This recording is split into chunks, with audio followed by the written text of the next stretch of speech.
ఏదున్నా ఫ్యాక్టరీలో మాట్లాడి అట్నుంచటే పంపించేస్తాను తప్ప ఇంటిదాకా ఎవరైనా రావటం చాలా రేర్.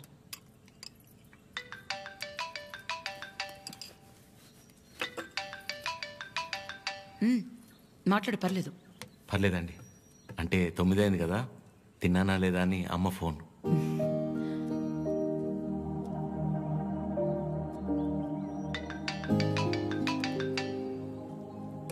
పద్మమ్మ సేమ్ తిన్నానా లేదా అని. ఇంట్లో నేను ఒక్కనే మగపిల్లాడిని, అందుకే చిన్నప్పటి నుంచి వాళ్ళకన్నీ నేనే.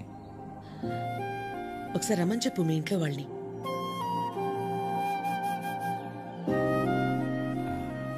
పర్లేదండి. పర్లేదేంటి, రమ్మను. వాళ్ళు ఫ్యాక్టరీ చూసినట్టుంటుంది, నేను ఒకసారి వాళ్ళని కలిసినట్టు కూడా ఉంటుంది. ఏమద్యా? అవునమ్మా, రమ్మని చెప్పండి. సరే అండి.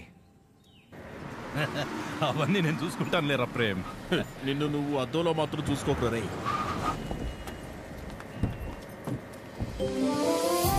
చిరు, ఎలా ఉన్నావురా? బాగుందమ్మా. నువ్వు లేకుండా ఇంట్లో ఏం తోచట్లేదు. తింటున్నావా? ఇక్కడంతా బానే ఉందిగా. ఎక్కడ ఉంటున్నావు?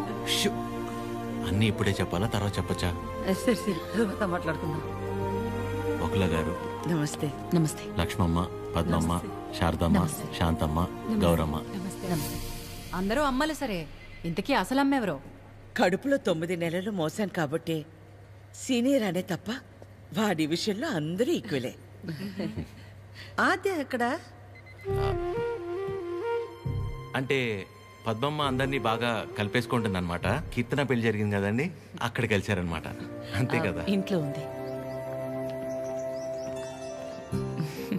Hello aunty. నమస్తే. ఆడపిల్ల ఇలా ఉంటే తన ఎంత అందంగా ఉందో అద్దంలోకి చూసి తెలుసుకోవాల్సిన అవసరం లేదు.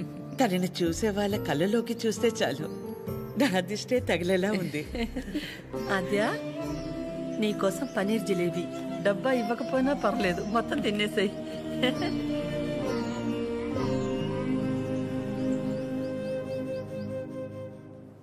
ఏంటి ఆద్య, ఇంకా ఏం ఆలోచిస్తున్నావు? ఆంటీ చిరు వాళ్ళందరితో బాగానే క్లోజ్ అయ్యారు కదా ఆద్య.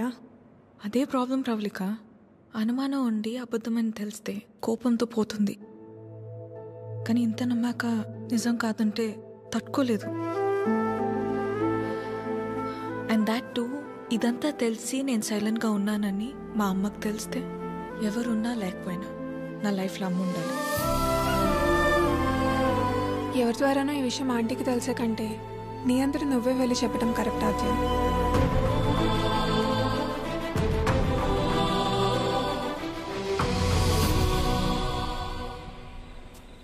ఆ గొలుసు కొనడానికి మా లక్ష్మి 4 షాపులు తిరిగింది. ఫ్యాక్టరీ వర్కర్స్ లా కాకుండా ఫ్యామిలీ మెంబర్స్ లా చూసుకుంటున్నారు. ఇక్కడ పనిచేసే వాళ్ళ పిల్లల చదువులు, వాళ్ళు మంచిళ్లే కాక ఇప్పుడు వాళ్ళందరికీ ఇళ్ళు ఉన్నోళ్ళందరికీ ఇలా ఇవ్వాలన్న ఆలోచన ఉండాలని లేదు కదా భయ్యా. చాలా థ్యాంక్స్ మేడం, మాకెంతో చేస్తున్నారు. మా మేడం చాలా గ్రేట్ భయ్యా.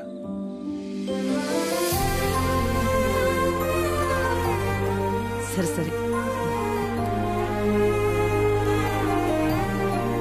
ప్రేమ్, ఫుడ్ ఐటమ్స్ లో ఏం బాగున్నాయి రా? అన్నిటికంటే నువ్వు రా అన్నది బాగుందిరా. కూర్చోండి ఆంటీ. ఏంటి అందరూ చాలా సీరియస్గా మాట్లాడుకుంటున్నారు? ఏం లేదు, నీ గురించే. ఫ్రిడ్జ్లో పెరుగు ప్యాకెట్ పెట్టడం మర్చిపోతేనే మేమందరం కలిసి 10 నిమిషాలు మాట్లాడతాము దాని గురించి. అలాంటిది నువ్వొక్కదానివే ఫ్యాక్టరీ, ఇల్లు, బిజినెస్ ఇదంతా ఎలా సాధ్యపడిందా అని. ఓ అదా, ఆద్య వల్లే. లైఫ్లో ఇంకో హోప్ లేదు, అంతా అయిపోయిందనుకున్నాను. అప్పుడు ఆద్యకి 8 ఏళ్ళు. ఒకరోజు నా దగ్గరికి వచ్చి, అమ్మా నేనేమైనా తప్పు చేశానా అంది. నువ్వు తప్పు చేయడం ఏంటి అంటే ఏమందో తెలుసా? నేనే నీ ప్రపంచం అంటావు కదమ్మా, నువ్వెలా ఉన్నా అది నా వల్లే కదా. నువ్విలా ఉన్నావంటే నేనేదైనా తప్పు చేసుంటే చెప్పు, ఇంకెప్పుడు చెయ్యను అంది. ఆ క్షణం అనిపించింది ఇంకెప్పుడు తన నా దగ్గరకు వచ్చి అలా అడిగేలా నేనెప్పుడు ఉండకూడదని.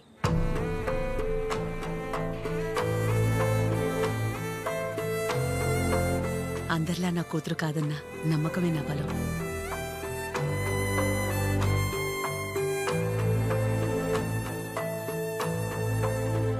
మీ బలం మీ చిరు, మీ పెంపకం తన ప్రవర్తనలో కనిపిస్తుంది. చాలా బాగా పెంచారు మీ చిరుని. చిరు, ఇంతమంది ఆడవాళ్ల మధ్య పెరగడం నీ అదృష్టం.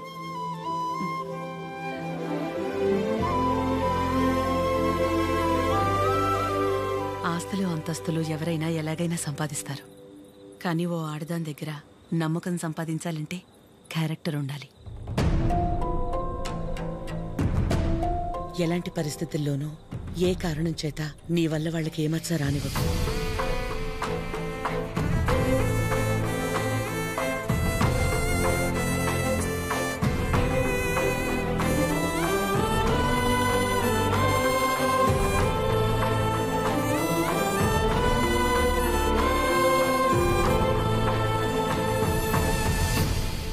బయలుదేరిపోవడం ఏంటక్క? ఒక్కసారి ఇంటికి వెళ్ళాక మాట్లాడుకుందాం. అది కాదక్క. గౌరీ, హాయ్ భయ్యా. నమస్తే అండి. మీరందరూ ఇక్కడుంటే ఆవిడేంటి మేడం గారు ఇంటి వైపు వెళ్తుంది? ఎవరు? మన పద్మం గారు. వకులా, ఈ నవ్వు మీ ముఖం మీద ఎప్పుడు అలాగే ఉంటుందా? మొదట్లో నేను అందరిలాగే ఉండేదాన్ని వకులా. మన కడుపులో ఒకరు పుడితే గాని ఆడదాని జీవితం పరిపూర్ణత చెందదు కదా. పిల్లలు లేరు అనే మాట చెవిలో పడి పడి నెమ్మదిగా నవ్వు అనేదే పోయింది. పోయేదాకా ఇక అంతే అనుకున్నాను. మా చిరంజీవి పుట్టగానే అలాగే తీసుకొచ్చి మొట్టమొదటిగా నా చేతుల్లో పెట్టారు. ఆ క్షణం ఎక్కడి నుంచి వచ్చిందో ఆ నవ్వు అలాగే ఉండిపోయింది. ఈ నవ్వు నాది కాదు, వాడిది.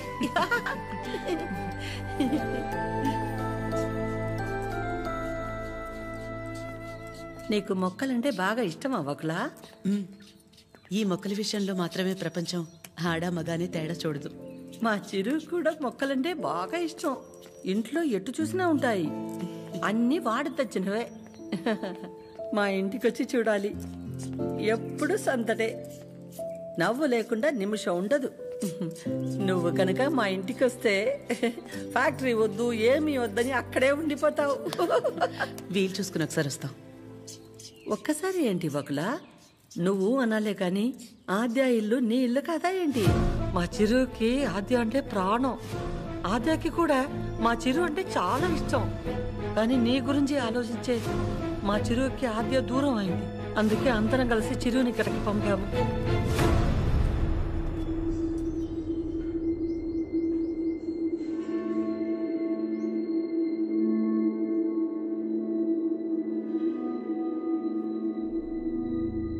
విన్నావుగా వకుల?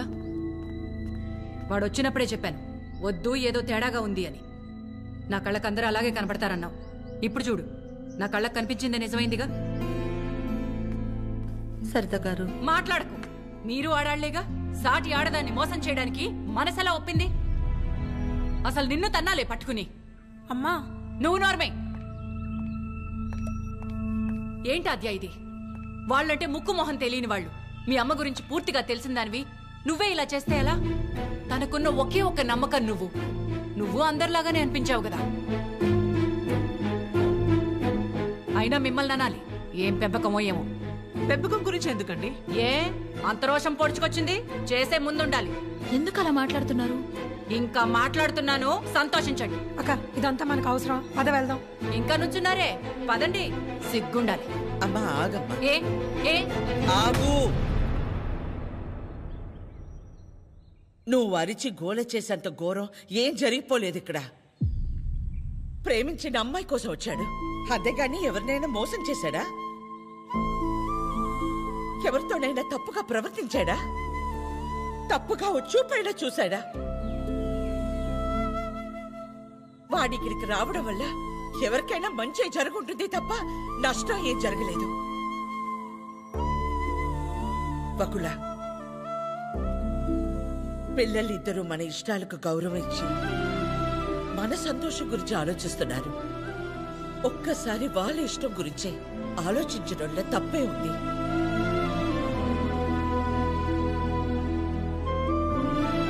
ఎవరి వల్ల వాడి ఇబ్బంది పడితేనే చూడలేను. అలాంటిది వాడు బాధకి ఏమీ కారణం ఉండే నా ప్రాణం తట్టుకోలేదు. బకులా, వయసులో చిన్నదానివైనా చేతిలో జోడించి నీకు నమస్కారం.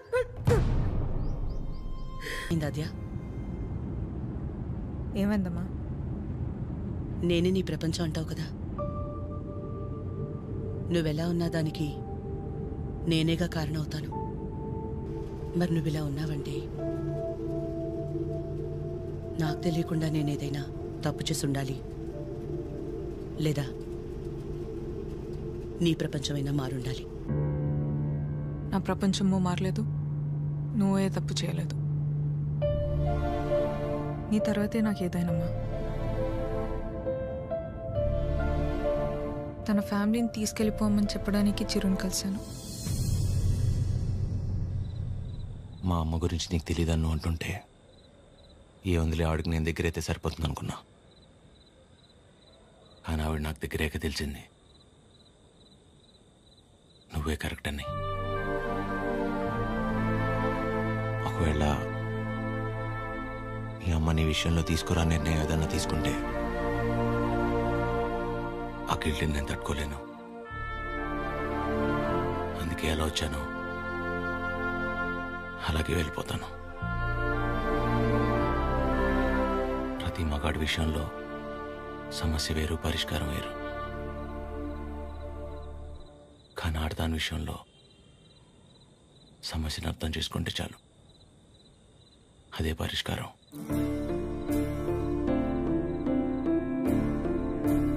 I'll miss you.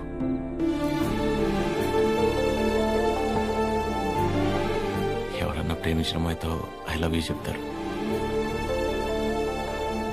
కానీ కనీసం ఐ లవ్ యూ కూడా చెప్పకుండా మిస్ యూ చెప్పిన వాడిని నేను ఒక్కడే ఉంటానేమో.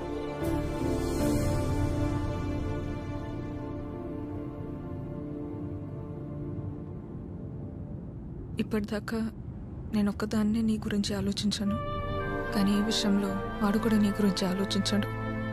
అనుకోకుండా ఆ తర్వాత రోజు ఏదేదో అయిపోయింది. అయింది చాలమ్మా. ఆంటీ వచ్చి ఏం ఇచ్చారు, అది నా దగ్గరే ఉండిపోయింది. కీర్తనకి ఇచ్చి పంపిద్దామని తీసుకొచ్చాను.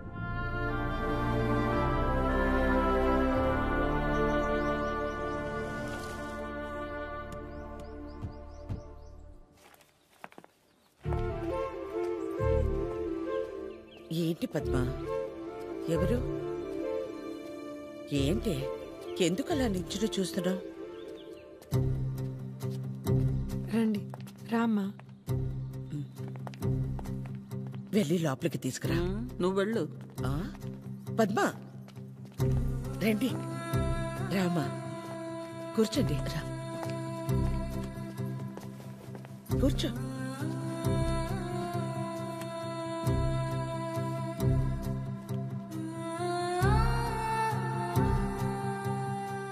చిరు లేచిన వెంటనే నంబర్ తీసుకుని ఫోన్ చేద్దాం అనుకున్నాను.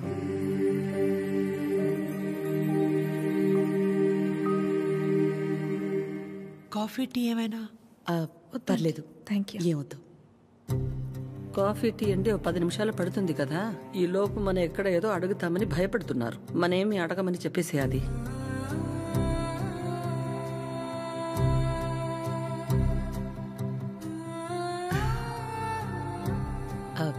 ఇంటికొచ్చినప్పుడు మీ చైన్ మా దగ్గరే ఉండిపోయింది, ఇచ్చెళ్దామని ఈ మధ్య.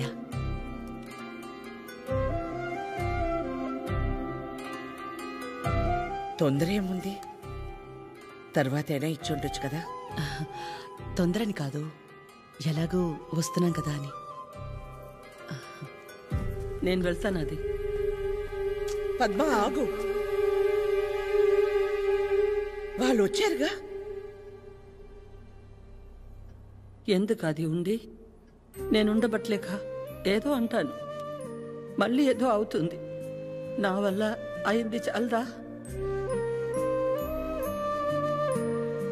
ఏదో బిడ్డవాడు కాబట్టి ఒక మాట కూడా అనలేదు. అదే వాడొచ్చి పద్మమ్మ నేను నీ కడుపున పుట్టుంటే ఇలాగే చేసేదాని వాడిని ఒక్క మాట అనుండే నా ప్రాణం తట్టుకునేదా? అందరి మనసులో ఉన్నదే కదా అది. నేను బయటికన్నాను, అంత మాత్రానికి అన్ని మాటల. ఆవిడ పేరేంటి? జుట్టు ఇక్కడ దాకే సగంలో సగం ఉంటుందే. సరితలా మాట్లాడి ఉండకూడదు, తప్పే. నా బాధ సరిత అలా మాట్లాడిందని కాదు. అంత జరుగుతున్నా నువ్వేం మాట్లాడలేదు, అందుకే. ఏం మాట్లాడాలి పద్మ?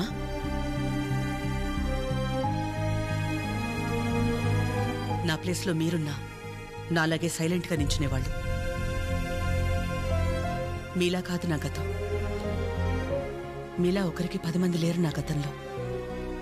ఓ రోడ్డు దాటాలంటే ముందు చూపు మీద ఆధారపడతాం, తర్వాత వినికిడి మీద ఆధారపడతాం. అదీ లేదంటే సాయం చేయమని ఓ మాట మీద ఆధారపడతాం. ఎప్పుడైతే గౌరవించకపోయినా పర్లేదు, కనీసం ఆడదని గుర్తించటం కూడా తెలియని వాణ్ణి పెళ్లి చేసుకున్నానో చూపు పోయింది. నా బాధ ఇదని ఏడ్చినా మౌనంగా ఉన్న ఇంట్లో వాళ్ల వల్ల వినికిడిపోయింది. సాయం అడుగుదామంటే ఎక్కడ డబ్బు అడుగుతుందేమో అన్న బంధువులు ఒకవైపు, సాయం చేస్తాం మాకేంటి అన్న రాబందులు మరోవైపు.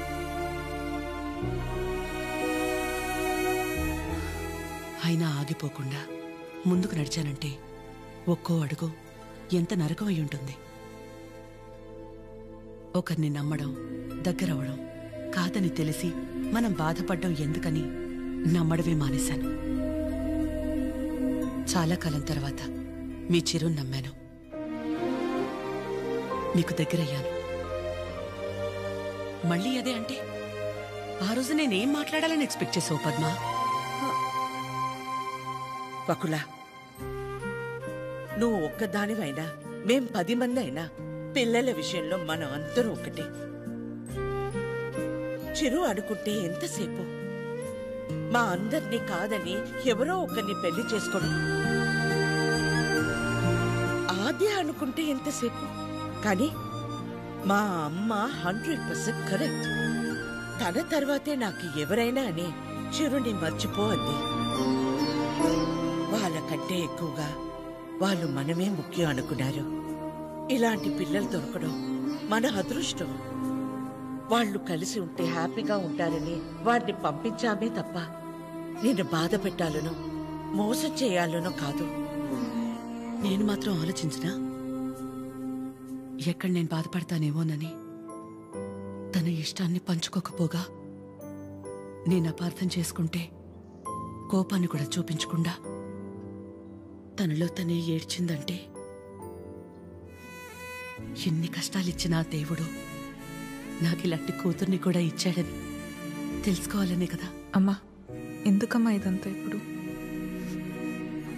ఆపకాత్య, ఇలాగే కంటిన్యూ అయితే నేను నిన్నమ్మని పిలవాల్సి వస్తుంది.